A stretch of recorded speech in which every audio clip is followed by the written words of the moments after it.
L'Éternel Dieu dit, « Il n'est pas bon que l'homme soit seul, je lui ferai une aide semblable à lui. » Genèse 2,18.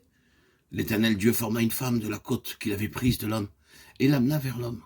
Et l'homme dit, « Voici cette fois celle qui est os de mes os, et chair de ma chair. » On l'appellera femme, parce qu'elle a été prise de l'homme. C'est pour que l'homme quittera son père et sa mère, et s'attachera à sa femme, et ils deviendront une seule chair. Genèse 2, 22, 24. Bien que ce message s'adresse plus particulièrement aux jeunes frères et sœurs, nous avons tous à affronter épreuves et tentations. Il est donc bon de méditer sur le moment et le comment y faire face et avec quelles ressources, car nous avons besoin d'une réelle expérience spirituelle pour que jeunes et moins jeunes, nous soyons trouvés fidèles jusqu'au terme de notre course. Appuyés sur le bien-aimé, Cantique des Cantiques, 8, 5. Nous parlerons donc plus spécialement du besoin pour tout jeune frère ou sœur de savoir comment attendre l'époux ou l'épouse.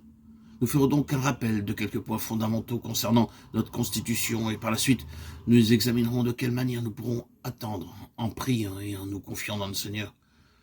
C'est un aspect très important. Alors que les mois et les années passent, nous nous demandons d'où viendra cet époux, d'autant plus que si l'on considère le cercle dans lequel nous nous trouvons, il nous apparaît bien restreint et sur le plan numérique, nous en avons vite fait le tour. Mais le Seigneur dispose d'un cercle beaucoup plus vaste que le nôtre. C'est un aspect humain de considérer les choses ainsi. Dieu, lui, ne les voit pas de cette façon. Dans le rappel de ce verset 18, « Il n'est pas bon que l'homme soit seul », nous avons là le fondement selon lequel le mariage est établi comme un principe divin. Sans une indication précise pour le célibat, le mariage demeure la pensée de Dieu pour l'homme. Lorsque l'Éternel dit « Je lui ferai une aide semblable à lui », nous discernons en arrière-plan un aspect qui, comme l'Église, nous savons qu'en évoquant l'aspect de l'époux et de l'épouse, nous sommes amenés à considérer l'Église. Ceci démontre que Dieu va accorder à chacun l'époux ou l'épouse qui lui convient. C'est la raison pour laquelle il est fondamental d'être des chrétiens spirituels en vue d'une union spirituelle, car cet aspect est d'une grande importance. En effet, il ne suffit pas d'avoir une épouse, il nous faut être réunis selon son plan céleste. Il est nécessaire de rappeler les choses, des choses très simples que nous avons déjà entendues. Lorsque Dieu a créé l'homme, il l'a créé trichotom, c'est-à-dire de 3 parties, comme rappelé dans le livre de la Genèse, chapitre 2, verset 7. L'Éternel Dieu forma l'homme de la poussière de la terre.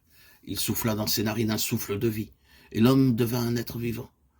Ce souffle de vie est l'esprit. Ceci est confirmé par le livre de Zacharie au chapitre 12, verset 1, oracle de l'Éternel. Ainsi par l'Éternel qui a étendu les cieux et fondé la terre, et qui a formé l'esprit de l'homme au-dedans de lui. C'est donc ce souffle de vie qui est l'esprit. Nous possédons une âme qui est le siège de notre personnalité. L'âme est le produit de la rencontre de l'esprit sur la matière. Elle se trouve placée en position intermédiaire entre l'esprit et le corps. Elle peut se tourner vers l'esprit ou vers le corps. Nous devons aussi rappeler que le péché est la conséquence du choix de l'homme opposé à la volonté de Dieu. Dieu voulut accorder à l'homme la vie éternelle, mais celui-ci, à cause de sa désobéissance, ne l'a pas obtenue. Ainsi l'homme eut sa vie en lui-même, dans son âme, et le désordre vint en lui. Nous devons aspirer à devenir des hommes et des femmes spirituels pour rechercher une épouse ou un époux spirituel.